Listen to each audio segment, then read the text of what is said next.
नमस्कार। पठन पाठन हिंदी व्याकरण मंथन में आपका स्वागत है।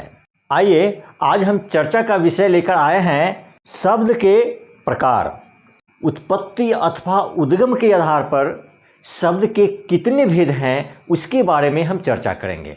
सबसे पहले हम ये समझ लें कि ये उत्पत्ति का शाब्दिक अर्थ क्या है, ये उद्गम का शाब्दिक अर्थ क्या है। जब हम ये उत्पत्ति और उद्गम का अर्थ समझ लेंगे तो शब्द के प्रकार समझने में भी सहूलियत होगी। उत्पत्ति का शाब्दिक अर्थ है आविर्भाव या जन्म या उद्गम, अर्थात ये उत्पत्ति और उद्गम दोनों एक ही अर्थ वाले शब्द हैं। अर्थात उत्पत्ति का मतलब है कि जन्म, ये शब्द का जो है सो जन्म कैसे हुआ, आविर्भाव कैसे हुआ, आगमन कैसे हुआ, उसके आधार पर शब्द को चार भागों में बांटा गया है। एक में है तत्सम, दो में तद्भव, तीन में देशज और चार में विदेशज। तो अब हम इन चारों प्रकार के शब्द के बारे में बारी बारी से चर्चा करते हैं और जानते हैं कि तत्सम शब्द क्या है, तद्भव क्या है, देशज क्या है और विदेशज क्या है। इसकी परिभाषा हम उदाहरण के साथ अभी पढ़ेंगे। उत्पत्ति के आधार पर शब्द का पहला भेद है तत्सम शब्द। देखिए यहाँ पर तत्सम जो है, ये सम, तत् का मतलब होता है वही या उसी और सम का मतलब होता है समान। तो यहाँ पर समान का मतलब है कि संस्कृत के समान, अर्थात ऐसे शब्द जिसका प्रयोग संस्कृत में किया जाता है। अब उसी शब्द को ज्यों का त्यों जब हिंदी में प्रयोग किया जाने लगा तो वह शब्द तत्सम शब्द कहलाता है। इसके अर्थ से ही स्पष्ट है, तत्सम अर्थात संस्कृत के शब्द ज्यों के त्यों जब हिंदी में प्रयोग कर दिया जाता है तो वह शब्द तत्सम शब्द कहलाते हैं। ऐसे बहुत से शब्द हैं जो संस्कृत के हैं और उसे ज्यों का त्यों हिंदी के रूप में प्रयोग कर दिया गया है। उसी को परिभाषा के रूप में दिए हैं संस्कृत के वे मूल शब्द जो हिंदी में ज्यों के त्यों प्रयोग किए जाते हैं, तत्सम शब्द कहलाते हैं। अब प्रश्न उठता है कि तत्सम शब्द की हम पहचान कैसे करेंगे। तो इसके लिए हम अगली चर्चा खासकर इसी के लिए देंगे और जिसमें हम ये जानेंगे कि तत्सम शब्द की पहचान और तद्भव शब्द की पहचान कैसे करते हैं।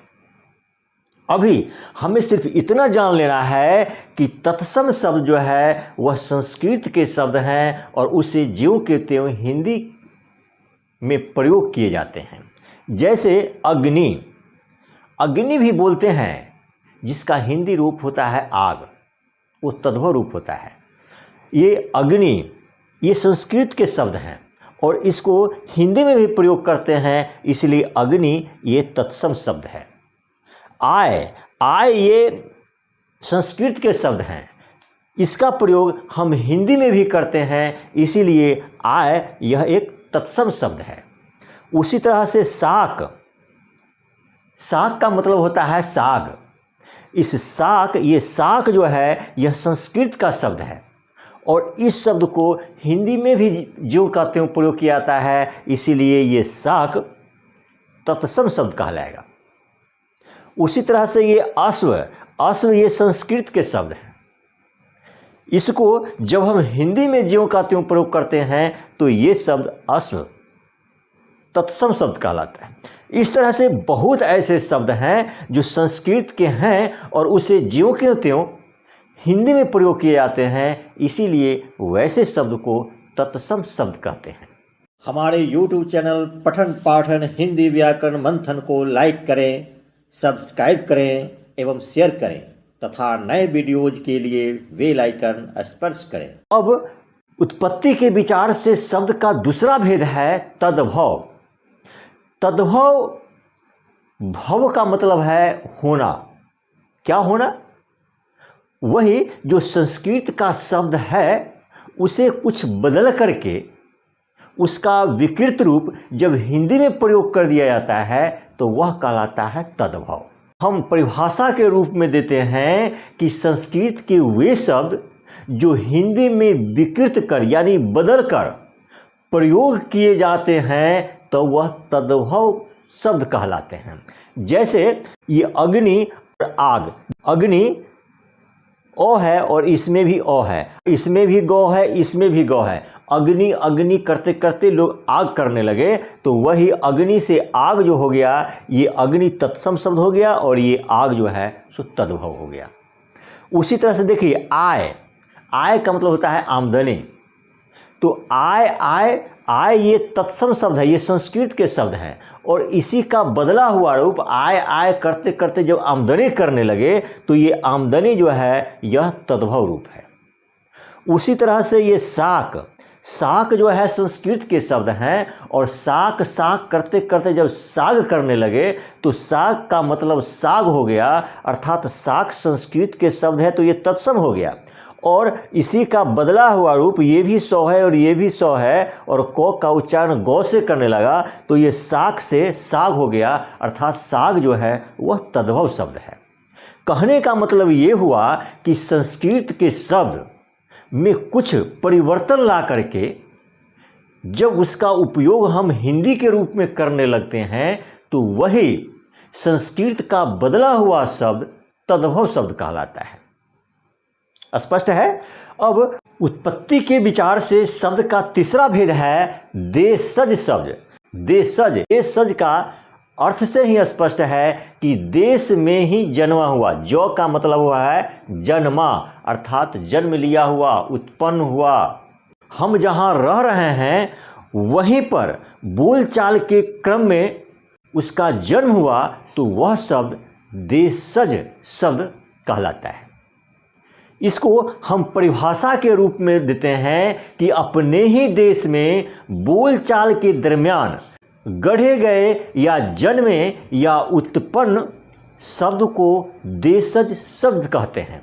जैसे ये छिपा, लोटा, कटोरा, ये छिपा, लोटा और कटोरा ऐसे शब्द जो हैं हम जहाँ रहते हैं बोलचाल के क्रम में इस शब्द का जन्म हुआ है।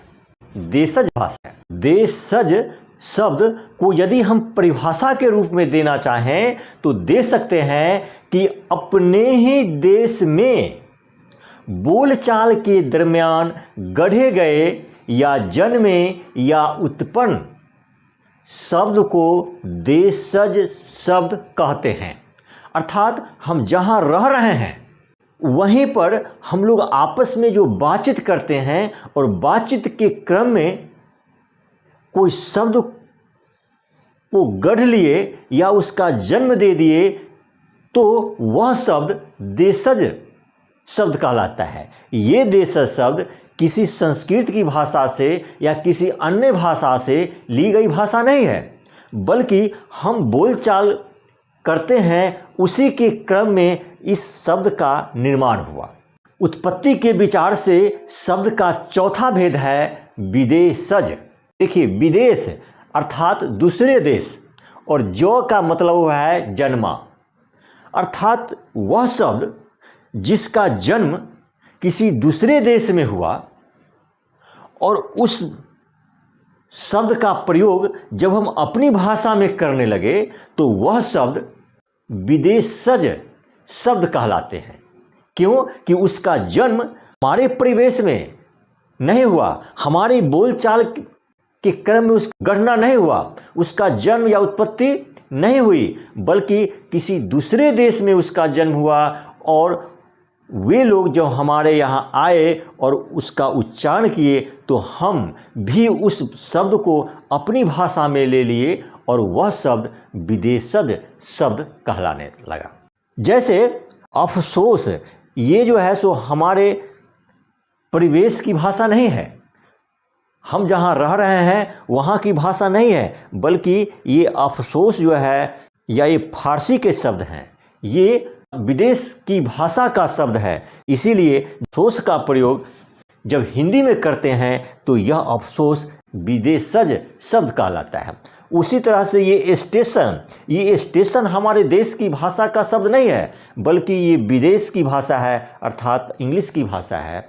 और इस इंग्लिश शब्द को जब हम हिंदी में प्रयोग कर लेते हैं तो यही स्टेशन विदेशज शब्द कहलाता है। उसी तरह से ये तारीफ़, नुक्स भी उर्दू के शब्द है और ये शब्द उर्दू और फ़ारसी के शब्द हमारे देश की भाषा नहीं है, बल्कि ये विदेश की भाषा है, हमारे दूसरे देश की भाषा है और उस भाषा के शब्द को हम हिंदी में प्रयोग कर रहे हैं, इसीलिए ये शब्द विदेशज शब्द कहलाते हैं।